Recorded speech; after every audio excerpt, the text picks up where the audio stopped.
Welcome back to the Double Leg. I'm one half of the show, Hey Jai Picks. The other half of the show, the Parlay. Joining me in, we're going to be breaking down some UFC Vegas 67. We had the main event change just hours ahead of recording this. How are we doing? Good, man. A lot of sudden changes, I guess, in this card that's already had a big drop-off with Shavkat Rakhmonov and Jeff Neal. So I think the UFC is praying to God or praising God that Sean Strickland stepped in and kind of saved this card. Because without this fight, it's kind of iffy. Yeah, man. 4 weeks off without a fight week, and it's finally fight week. Glad to be back. And like you said, the fights on this card are just dropping like flies. Seems like, future fights are dropping like flies as well. A little announcement for the Double Leg viewers. We are starting a private Facebook group. It is absolutely free to join. So DM us on Instagram at the Double Leg, or you can email us. The email will be in the description down below. If you want to join, it's free to join. And we're going to be putting our bets in there for $5 per card. So it's free to join. You're going to get some MMA community, get all the talk within the UFC community in there. And if you want the card for the weekend, you'll just have to pay $5 per week. So very cheap buy-in. We put a lot of work in to give you guys all the information and put in our best bets. So we're looking forward to that. And you got anything to say about that? Yeah, no, I think, main thing, building a good MMA community. And on the Facebook page, we'll be dropping news, any, fights announcements, fight replacements, all of that good stuff, statistics, data, anything we find. And it's going to be helpful for people to make good bets, smart bets, and win some money. We're going to do our best to get all that information in there. And then, we've been crushing the bets, so we're going to have those lined up. Like he said, if anybody wants those, $5 per card, which is probably a lot cheaper than you can find at most places, in my opinion. Yeah, everything will be tracked within the community, and we'll be posting the results on the social media after every week. So keep an eye on that. And if you want to join, like I said, DM the Instagram, and we'll get you in there.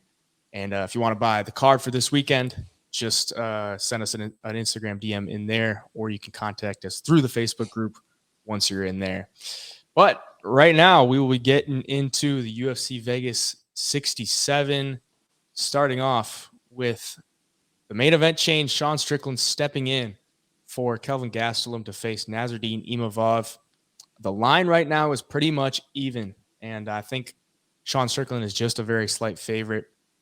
This one, we're just, 5 hours in since knowing about it, or probably less than that. Yeah. And, I haven't had a ton of time to think about it, but the early lean, as we were talking about a little bit before the show, in a 5-round fight, I would tend to favor Sean Strickland in that one. Considering Imavov hasn't been in one yet, and we know Sean Strickland is coming off a loss, and he wasn't very happy about the decision. So I think he's going to come back with a vengeance in this one, put a lot of volume in, and as we saw in the Joaquin Buckley fight with Imavov, if you throw a lot of volume at him, especially later in the fight, he can take it, but it doesn't look good for him. So what are you thinking? Yeah, no, this one, so Sean Strickland coming in last minute, I don't think that really affects him much. The guy is always going hard in the gym. We see the clips of him all the time. He's in shape. I mean, he's a true warrior, so he's going to be ready on Saturday night. And for 5 rounds, that plays right into Sean Strickland's advantage, short notice or not. I mean, the guy was just in a training camp 3.5, 4 weeks ago. So I don't think he's going to be too affected by the short notice. And he's got all that 5-round experience already. Imavov, obviously a damn good fighter, good up-and-coming guy who can strike, grapple, good submission game. But if you look at the level of competition he's fought compared to Strickland, I mean, he's beaten Buckley, which is a good fight, 29-28. He won across the board. That 3rd round, he definitely lost to Buckley, though, and you could tell he was starting to feel that 3rd round. I mean, Buckley really tried to put it on him and had some success, and then he beat Edmund Shahbazian and Ian Heinisch. So you look at Strickland, he's fought, of course he got knocked out by Pereira, and he got beat by Jared Cannonier in a razor close decision, but he's also got a lot of wins on his UFC record. I think he's got 12 wins in the UFC. It could be 13, but it's right around there. So he has a ton of high-level experience. And I honestly think we're going to see that on Saturday. I think he's going to fight well off of his jab. I think the jab is really going to get to Imavov as the fight goes on. So if Strickland can stay safe for a round and a half, 2 rounds, once we start getting towards the championship rounds, I think Strickland could really, really take over. I like him a lot in this fight. I honestly do, short notice or not. Yeah. Like you said, Imavov, you're not really sure with him. I think he's super talented, but at this point, I would tend to lean into the more experienced fighter. And if you look at the lines, Sean Strickland in his last 3 fights, it's pretty much been a pick 'em. So Yeah. minus 110, plus 110. It's been around there. So I don't know. This one's tough. And with the short notice, we don't know how much Sean Strickland was in the gym. Seems like he's always in the gym, but we don't know how active he's been and if he's just kind of taking this one to get that bad taste out of his mouth and maybe going in there too quick. Yeah. He did take almost 100 shots from Derek Cannonier. So who knows? But a little announcement, I guess, before the betting card that we'll be putting in for the group. We're going to be putting our official picks in here, but all official bets will be the $5. So we're not going to give any bets out in here. They're just $5 to get in for the Facebook group. So we'll give our analysis here. But other than that, we're just going to be putting our bets into the Facebook group. We'll move on to the co-main event with Dan Ige and Damon Jackson. This one, I don't know how to feel about this one because Ige's on a bit of a losing streak here. Only won one of his last 5, and Damon Jackson's on a win streak. So the level of competition is not the same, but there's something to be said about a fighter that's winning and a fighter that's losing. What are you thinking?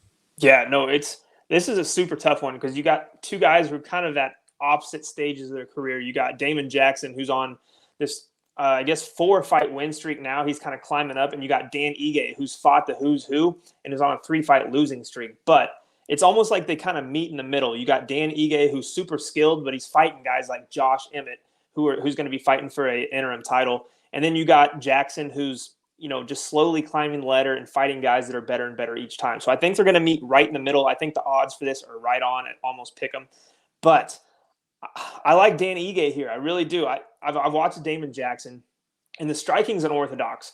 He's got a little bit of power. I mean, he can hurt people, but he really succeeds in that grappling and the submission game. When he gets you to the ground, he's like a backpack. He likes to get you in that body triangle and look for the submissions. But Dan Ige can wrestle too. I mean, we've seen him take down Josh Emmett in the first round of that fight. I mean, he got taken down, got up from under Emmett, and took him straight down, which was impressive to me. And honestly, in that second round against Emmett, he had him wobbled, so he can strike, and he's got a lot of power too. Damon Jackson likes to kind of just march forward, bull forward, and throw some unorthodox shots until he can find a takedown. And I think if Dan Ige can stay technical and stay tight, he can find his shots and counter him on the way in. And if he can stuff the takedown and keep it on the feet, I'm riding Dan Ige all day long. And yeah, man, I like Damon Jackson. I think the win over Sabatini was good. It was quick and it was kind of unexpected. But Dan Ige is just that next level up that I'm not going to be surprised if we see Damon Jackson take a loss, step back, learn a lot from this fight, and then go forward from there. But I got to ride with Dan Ige. I can't see him getting 4 losses in a row.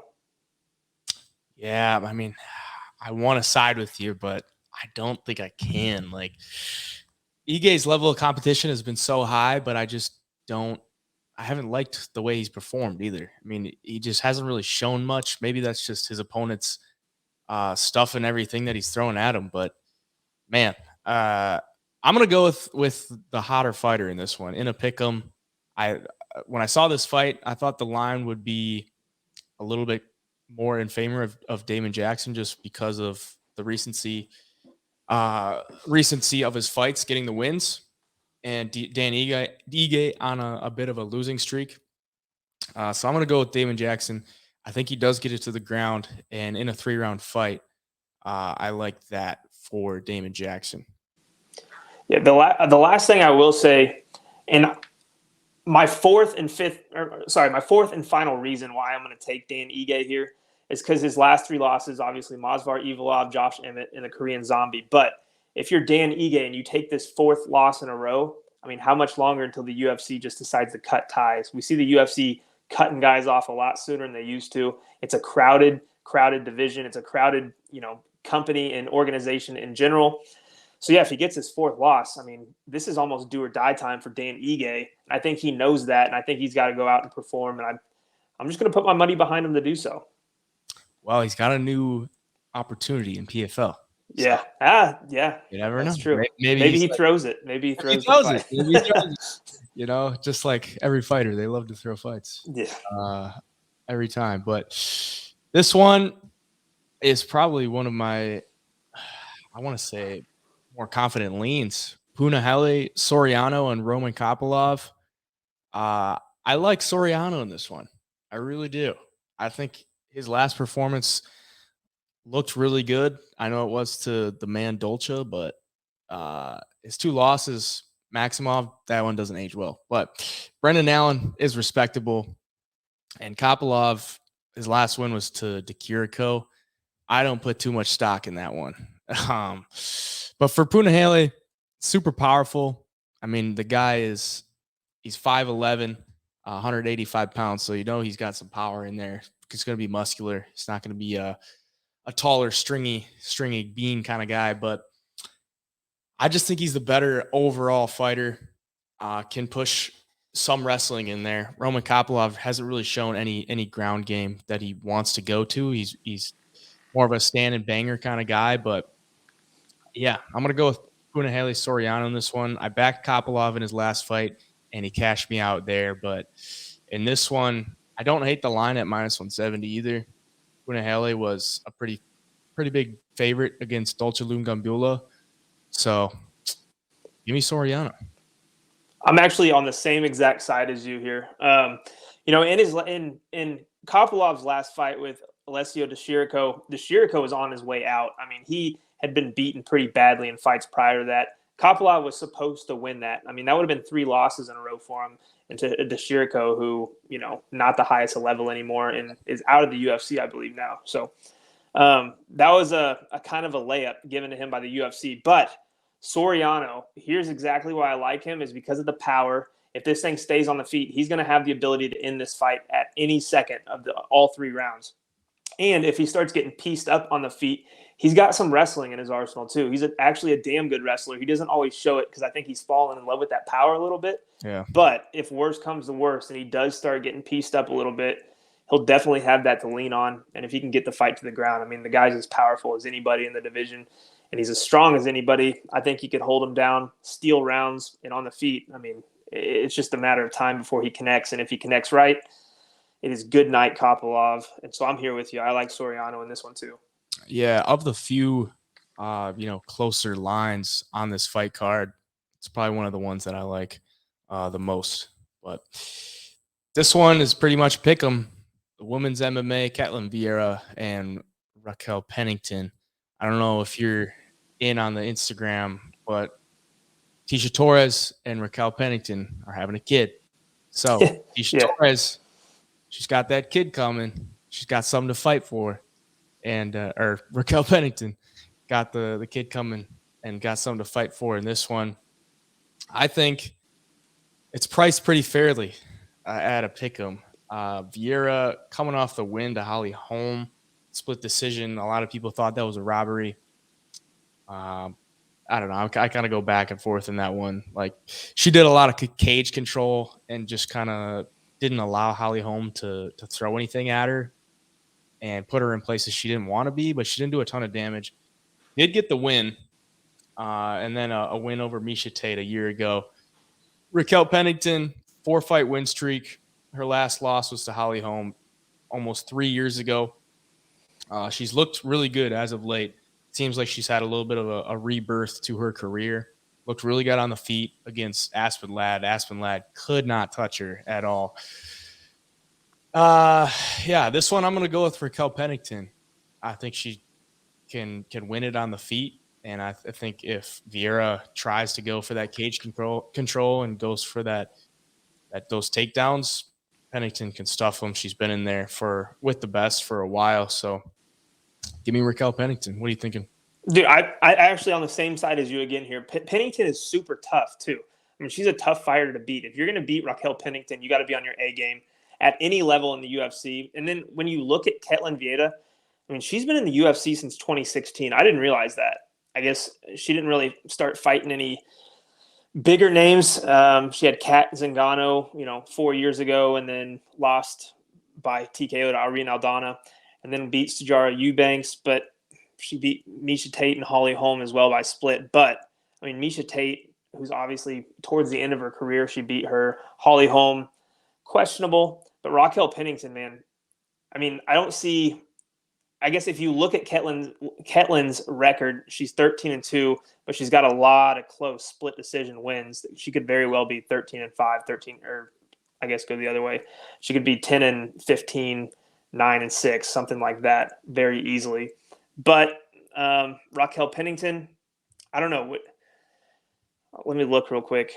Raquel Pennington's last. So she's on a 4-fight win streak too. But, I mean, the opponents are a little sketch. Aspen Ladd, who we all know the story there, not in the UFC anymore. Macy Chiasson. So, yeah, I don't know. She hasn't fought, I guess, the toughest girls in the division lately either. But I think it all is going to come down to who can keep this thing on the feet. And if it's Raquel Pennington, I think she gets it done. If she can keep Ketlen Vieira off of her, I think on the feet she's too tough and too technical. She'll get it done for sure. Yeah, fight to go the distance in this one is -300. So Yeah. looks like it's gonna go the distance. But Raquel Pennington did have a submission win in 2021, so that's something to look for. Other than that, her last submission win was in 2015. So it's been a while. Probably gonna go to decision in that one. Yeah. Yeah, that one I don't mind that play either. I think Raquel you're getting decent value on Raquel. She's, Vieira's been around for a while, but I feel like Pennington's just been fighting since forever, man. Mm-hmm. Like, she fought Amanda Nunes in 2018. Like, look at her losses. They're to Holly Holm, Germaine Durandame, Amanda Nunes, in the past 8 years. Those are the only 3 people she's lost to. So, and those are staples within the bantamweight division. Yeah, and I kind of like that she kind of, after the Holly Holm loss, she kind of fought. I don't want to be disrespectful and say fought down, but the level of competition kind of dipped for a little bit. And I think she's, used those fights to get better and really sharpen her skills. And, who knows, maybe make a run at this division again, because if she can beat Ketlen Vieira, you're talking about Ketlen, who just beat Holly Holm. So you're right in the mix again if you get a win here over Ketlen Vieira. Yep. The return of cousin Umar, and the line on this one has ballooned, as many would probably think, with the name Nurmagomedov. The number one rule, don't bet against the Magomed, but in this one, it's like, is it worth a sprinkle on the veteran Barcelos here? I mean, his losses are to Timur Valiev and Victor Henry, but the guy's been around for a while. But Umar, undefeated, hasn't really, been hurt at all in any of his fights. Hasn't showed any sign of weakness. But do you think Barcelos has a shot here? He's beat a Nurmagomedov before. He beat Saeed Nurmagomedov back in 2019 by decision. So he was able to stay in there with the striking. I don't know. That's a good sign. But Umar Nurmagomedov is on a different level than I want to say any wrestler in the division. I mean, obviously, we've seen him training. He's under Khabib. His training partners are just absolutely ridiculous. If this turns into a grappling match, I think it's just going to be Umar stealing rounds on the ground. I really do. Yeah. But Raoni, he's no slouch, man. He's a good fighter. But, I mean, what can you really – if you want to sprinkle something, it's got to be on Raoni, because there's really no value at all on Umar. Yeah. And at the end of the day, I just don't see anybody beating Umar Nurmagomedov until he gets up to those top level guys. I think he's just too dominant. He's too solid on the ground.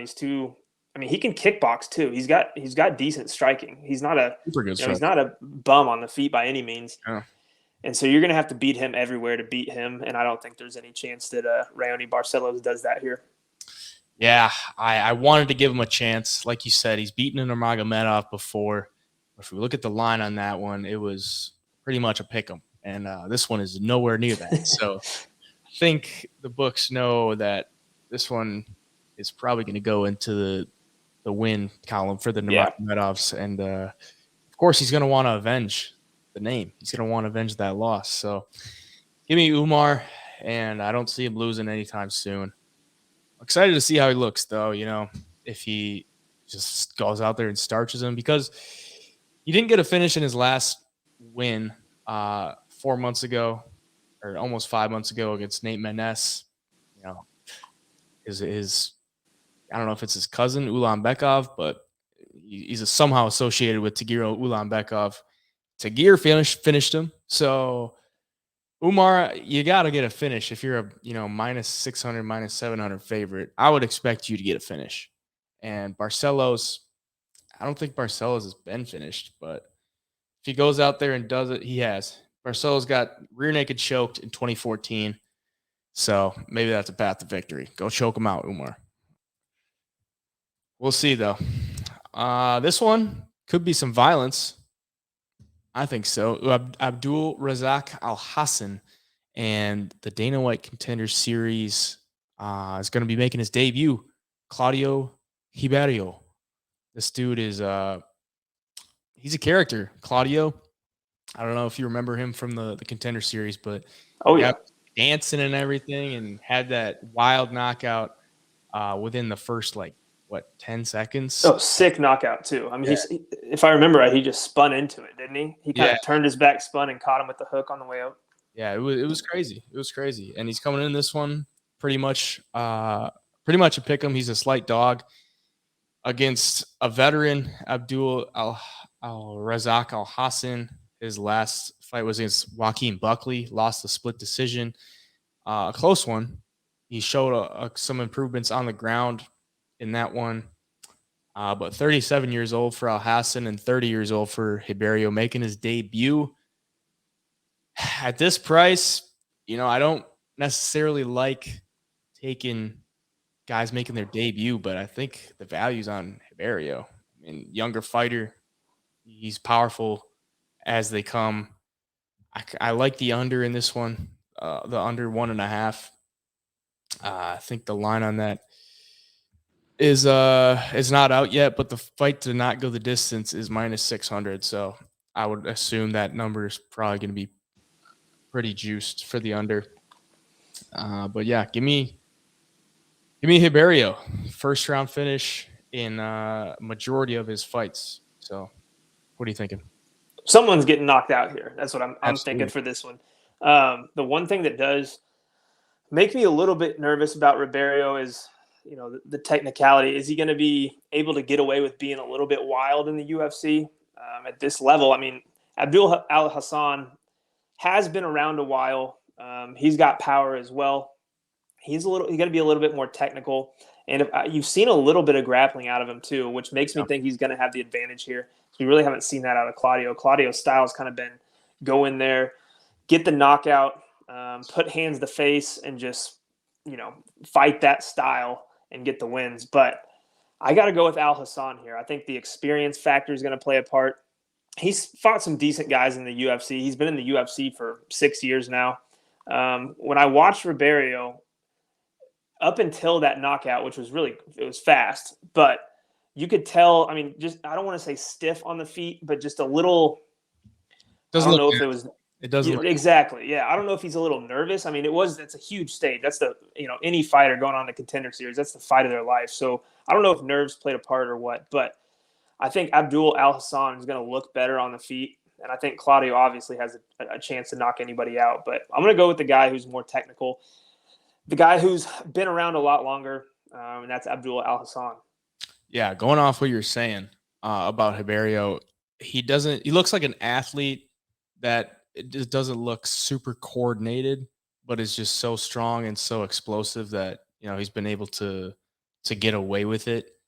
And the reason I'm still going to take him for my pick is because I don't believe in Alhassan at this point in his career, and I don't think he's a great like counter striker where you can exploit that. So I'm going to take Riberio for the pick. But as we said before, any bets will be in the Facebook group. Mateusz Rebecki and Nick Fiore, a couple guys making their debuts in this one. 16-1 for Rebecki and undefeated for Nick Fiore. Rebecki coming in as a big favorite in this one. A guy that he's barely got any hair at 30 years old. You know, he's just grinding on the mats, and he's been doing that for a while. Out of Poland, Nick Fiore training out of the New England cartel with Rob Font and Kelvin Cater. Who you got in this one? I mean, this one is just, I feel bad for Fiore here because you're getting Rebecki, who, I mean, on the Contender Series, he might have been one of the most impressive fighters all season for me on the Contender Series. Yeah. The wrestling's savage. I mean, he throws with ill intent. I honestly think if Rebecki, because he's got a ton of experience already, 16-1, I think if he goes on a run these next 2 years, and if Islam's still a champ, it's going to be a guy like Mateusz Rebecki, that kind of style, who's going to challenge Islam the most. I mean, he's just got that style that is so hard to beat. Like, you better be a damn good wrestler to stuff some takedowns and get him on the feet. And I mean, he's got power in his hands, and those takedowns are nasty. He'll smother you. He'll pin your legs and just beat on you until the ref jumps in and stops it. So, I mean, honestly, like I said, I feel for Fiore's got to make his UFC debut against Mateusz Rebecki. And even though it's Rebecki's debut as well, it just feels like he's at this level. We know what we're going to get with him. For Nick Fiore, kind of up in the air at 6-0. Yeah, I will say finding film on Nick Fiore was pretty hard. But he does have 6 wins and 6 first-round finishes. So I don't know, something like that, kind of like, you know, is there something here to him? But 2 of those wins are to the legend, Jay Ellis. So who is officially 16-106 now. So yeah, I saw that and I'm like, well, I can't really put too much stock into that. But Mateusz Rebecki has as you said, super good ground game.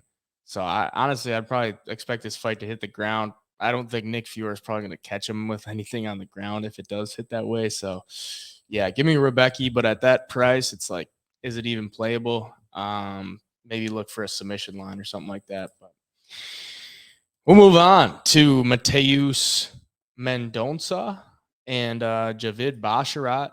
This one, 2 undefeated fighters. Mendonca coming off the Contender Series as well. This is just turning into a Contender Series reunion, seems like. But Javid Basharat was also on the Contender Series, but he's had a couple UFC fights now. This one, I mean, we talked about Javid Basharat in our Fighters to Watch video, and I like him, but Mendonca just kind of scares me, man. He just kind of scares me. The way he was fighting on the Contender Series, out of shoot to box, the same camp as Charles Oliveira, and we've seen a couple, you know, decent fighters come out of that camp. He looks dangerous and he's undefeated. Javid Basharat has that style where he wants to stay at range and kind of poke at you. I mean, he has a full game, but his real game is to, you know, fight clean, poke at you from the outside, use his length and create distance. Although he's going to have a reach disadvantage in this one, which, you know, he's probably not used to at 5'9" in bantamweight. Mendonca's 5'6", 71.5-inch reach. Basharat 69-inch reach. So that scares me as well, to be honest. But I mean, he's making his debut. Maybe he just comes out there and tries to throw everything at another undefeated fighter and finds something. But I wanted to bet Basharat, but at that price and the uncertainties with Mendonca, I don't know that I can play it. And I'm going to take Basharat for my pick, but I wouldn't be surprised if Mendonca shows us something in this one. What are you thinking? Yeah. Okay. So if you're a diehard MMA fan, you watch all the Contender Series, do research on those guys. I mean, this is a fight that you're going to look forward to. Mm-hmm. Like you said, out of shoot the box for Mendonca, Charles Oliveira camp, and then Havid Basharat, man, dude. When we've seen him, it's like, where's the hole in his game? We haven't quite seen it yet. I mean, like you were talking at, he just kind of jabs at you, hit you with, a decent power shot. But the kicks, he mixes up well. He does good work to the body. He's just like one of the most technical guys that's up and coming right now, him and his brother. But, I mean, he has shown that on the ground he knows what he's doing. He has good top control. But he kind of carries his hands a little bit low. When you watch him, he's kind of got that kickboxing style where his hands kind of, are floating down by his hips, and he'll kind of come up with them. But against a guy like Mendonca, who has power in his hands, he's going to come forward and give you everything he's got with overhand rights. I mean, on the Contender Series, he's kind of a wild man, just like from the hair, the look, the attitude. I mean, he's game to fight anybody, which is kind of makes him a dangerous guy. He had that right cross that he finished the guy with on the Contender Series. And I was really wanting that fight to go on to kind of see if he resembles any of those other guys from the shoot the box gym, if he, has a decent ground game like everyone's talking about, training next to Charles Oliveira. But I've seen way more out of Havid Basharat so far. I've seen a lot that I like out of him. I've rode him in all 3 fights, including Contender Series and his 2 in the UFC. So right now, I'm not going to get off the Havid Basharat train yet. That's going to be my pick for this fight, although it's not a real high confidence like it has been when he's previously fought. But I am going to go with him with my pick, and I'm looking forward to this one for sure. I think you're going to see whoever wins this fight, I think, could go on a tear in the UFC. I think they're going to keep fighting these guys that are, just coming into the UFC or are pretty green to the UFC. And I think both guys have the ability to rack up some wins, battle the undefeateds here. And yeah, I think we're going to see a good one.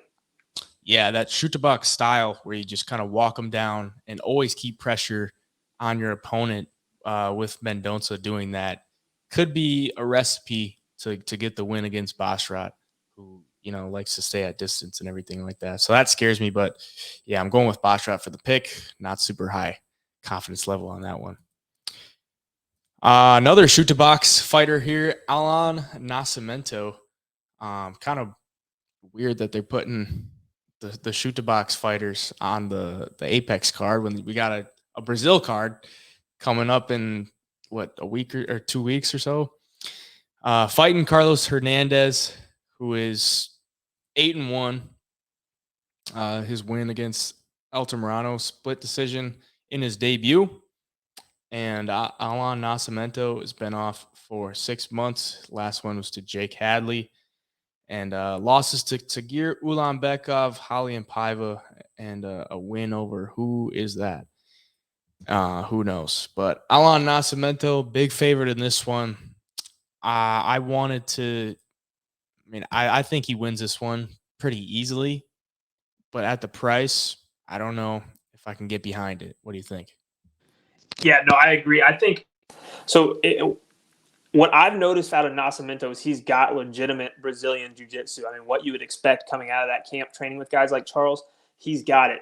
He's actually pretty decent on the feet, too. He throws good kicks, solid there. But if he gets it to the ground, he seems to be on another level than all these guys he's fought, especially, just kind of coming into the UFC and making a name for himself. He's not fighting these top-level grapplers yet, but he's up there. I mean, he's a stud on the ground for sure. Carlos Hernandez, fought Victor Altamirano, who is coming into the UFC. And that's basically, the only fight that I've seen that out of him, at least, that I thought, okay, this guy, he's a decent prospect. He doesn't really blow you away by any means. He doesn't do anything spectacular, at least from what I've seen. It was only a split decision win over Victor Altamirano. And I think compared to Victor Altamirano, Alhassan Nascimento is just going to be a step up in competition from that. I think he's got to keep it on the feet. I don't think he wants to mess with Nascimento on the ground at all. Yeah. You saw Nascimento against Jake Hadley, who people are super high on. He's got a great ground game, good submissions, good boxing, and he was able to control Jake Hadley on the ground fairly easily. Alhassan Nascimento is also a monster for that division. I mean, he's a big guy. He's strong. So, yeah, I think the odds are right, minus 350. I don't know if I'd necessarily, at this level of the UFC, I don't know if I necessarily would trust that. But yeah, I mean, for my pick, it's got to be Alan Nascimento for sure here. Yeah, I would maybe even look at Nascimento by subline.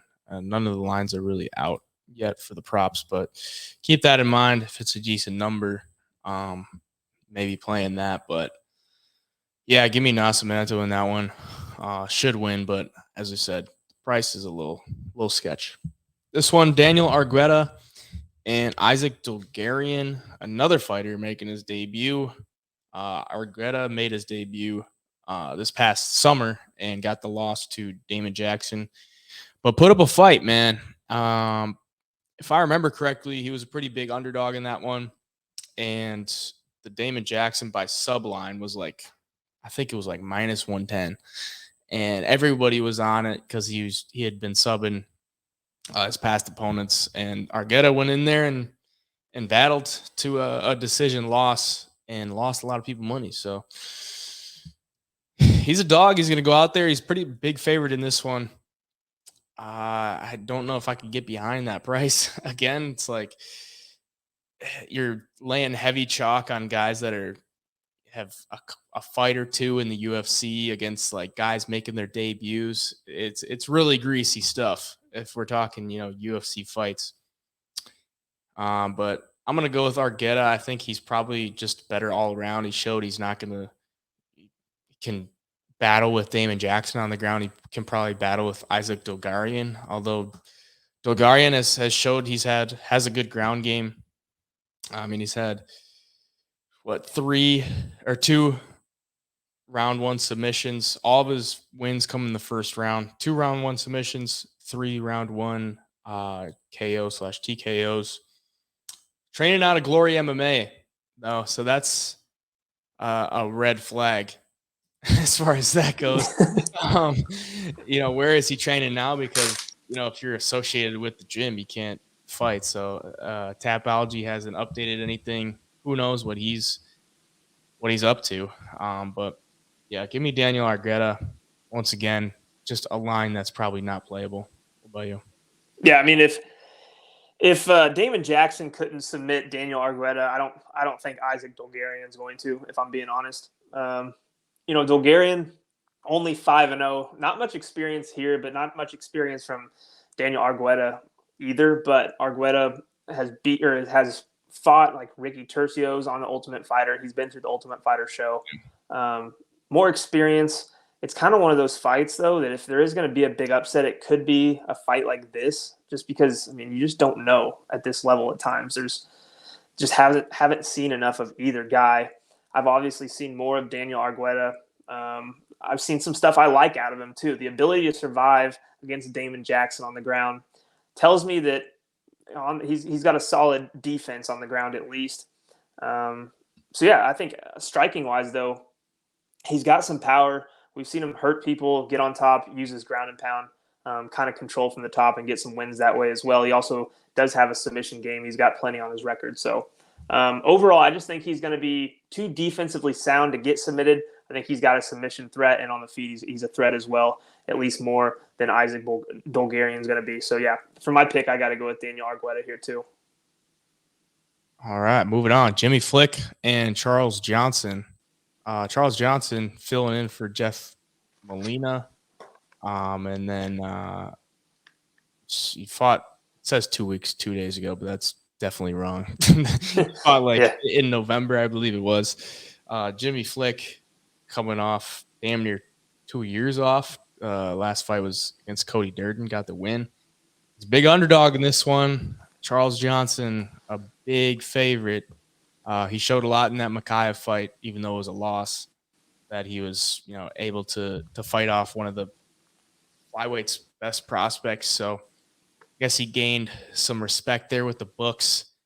And in this one, I mean, this sucks. Like, we didn't have UFC to bet on for the past month, and then we're getting all these, super greasy favorites. That's I don't even like them as parlay pieces because there's just so little confidence level. They haven't shown much in the UFC to be yeah, I'm gonna back this guy. And then their opponents are so new. It's you don't know how good they are or how bad they are. So This one's tough. I'm going to go with Charles Johnson for the pick.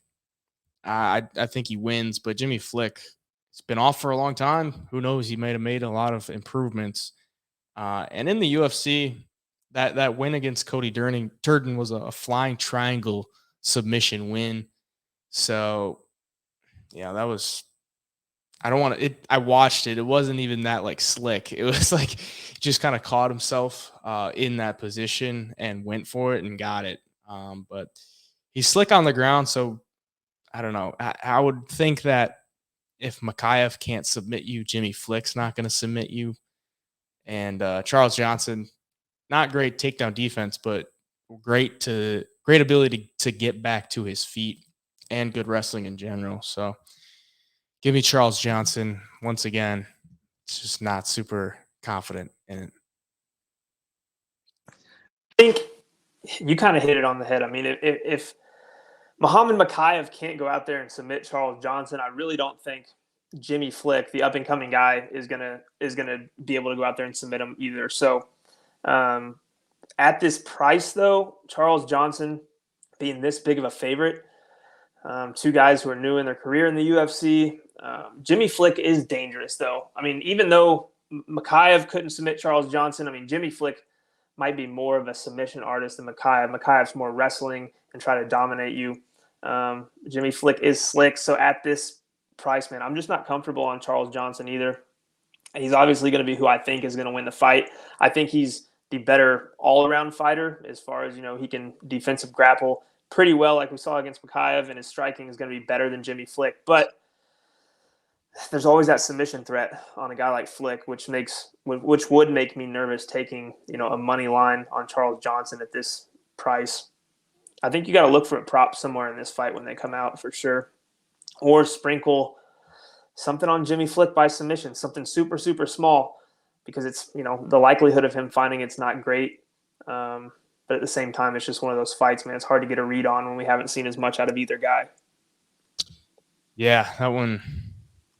I don't know. The beginning of this card is not great. I will say that. But yeah, the first fight of the night, as it looks right now, Priscilla Cachoeira and Sijara Eubanks, 7-7 for Sijara Eubanks. Priscilla Cachoeira, 2-fight win streak for her. Ji-Young Kim, questionable decision, and then the KO to Ariane Lipski. Sijara Eubanks coming off a loss to Melissa Gatto a year ago. 37 years old, damn near 38 for Sijara Eubanks. I want to go over her record here. A loss to Melissa Gatto, a win over Elise Reed, who is a strawweight. That was at 125. Lost to Pani Kianzad, lost to Ketlin Vieira. Her last win was to Julia Avila in 2020. And since then, Julia Avila has gotten choked out by Yulia Stolyastenko. So, I don't know. This fight, the odds are not on the screen here, but I can read them to you right now. Cachoeira is plus 180. Sijara Eubanks minus 230. I don't understand it, if I'm being honest. Cachoeira is usually a 125er. Eubanks kind of bounces from 25 to 35. But plus money, pretty solid plus money on the zombie girl. I don't hate it. I don't hate it at all. I mean, she does struggle with the wrestling and the grappling, which Eubanks will most likely employ in there, but seems like she's kind of coming into her own in the UFC after not a shaky start, but a couple knockouts to low-level competition, Shayna Dobson and Gina Mazzani, and then the loss to Jillian Robertson. But getting submitted by Jillian Robertson is not the worst thing on earth. It's respectable to some degree. I'm going to go with Cachoeira in this one. I think she'll be able to stuff the takedowns if they come, and the power that she can put on somebody and the damage she can take will allow her to, wear on Eubanks in this fight and get the win. So what are you thinking? I love Cachoeira here too, dude. She won me some money some good money against Ariana Lipski. I believe she was close to plus 180 going into that fight, and I just like the power. I like the power out of her. She does hit like a truck for the women's division.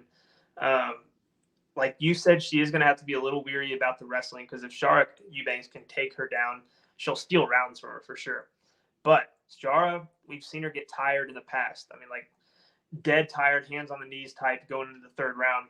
And that's not going to be good if Cachoeira can just pump her with that jab, hit her with some good shots, do some good body work early on in the fight if she can keep it on the feet. And I think if she does that, man, I think she's going to shift from the big underdog going into the fight. Somewhere in the middle of the fight, I think she's a live favorite. And then we get into the third round, I think she's going to be a huge live favorite and go on and possibly get the win. I really do like her. Might be one of my underdogs of the week, honestly. Just from what we've seen out of her against Ariana Lipski. Like I said, man, that power is real with her. If she catches you right, she'll knock you out. And Shara Eubanks, I mean, 7-7, I don't know. I'm not sold on her by any means. I don't think we've seen enough good out of her to be confident that she's this big of a favorite and she's going to win over a girl who's coming off of the knockout win over Ariana Lipski. Yeah, I just don't know how you lay, minus 230 on a 500 fighter. It just who's doing that? Who's doing that? And this fight was originally, I think, supposed to be at 135, and now they just moved it down to 125. Cachoeira has struggled to make 125 sometimes. So has Eubanks. So I mean, we'll see. Both fighters are probably miss weight, and they'll probably have to fight at 129, 128, somewhere around there. But nonetheless, after all the cancellations, RIP Shavkat Rakhmonov and Jeff Neal. That would have been a nice addition to this card. But 12 fights from the top down. I got Sean Strickland, Damon Jackson, Punahele Soriano, Raquel Pennington, Umar Nurmagomedov, Claudio Riberio, Mateusz Rebecki, Javid Basharat, Alhassan Nascimento, Daniel Argueta, Charles Johnson, and Priscilla the Zombie Girl Cachoeira. What do you? I like it. Sean Strickland.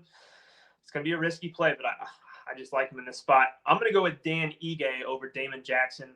I'm taking Soriano as well. Raquel Pennington, I think, gets it done. Umar Nurmagomedov, obviously. I'm going with Abdul Alhassan, Mateusz Rebecki. I'm going to take Javid Basharat, Alan Nascimento, Daniel Argueta. Oh, am I going to do it?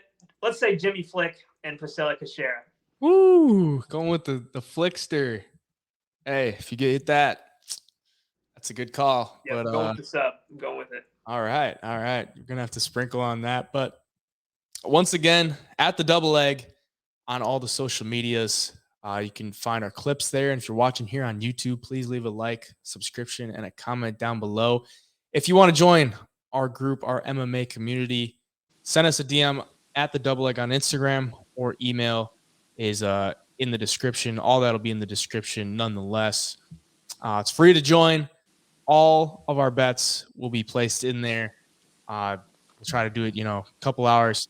We'll do it well before once we place, and then the final card a couple hours before the fights start. $5 to get into that. Great value in that one. We had a great 2022, and we're going to look to be making a great 2023. All bets will be tracked, so you get to see if we're winning or we're losing. But you always have winners and you always have losers. At HeyJai Picks on all the medias. For me, where can they find you? On TikTok, you can find me at The Parlay, the YouTube, The Parlay MMA, Twitter, The Parlay _media, and Instagram, The Parlay _media as well. All righty. Finally fight week, and let's get to Saturday with finally any more cancellations or anything. Till then, the Double Egg, we out.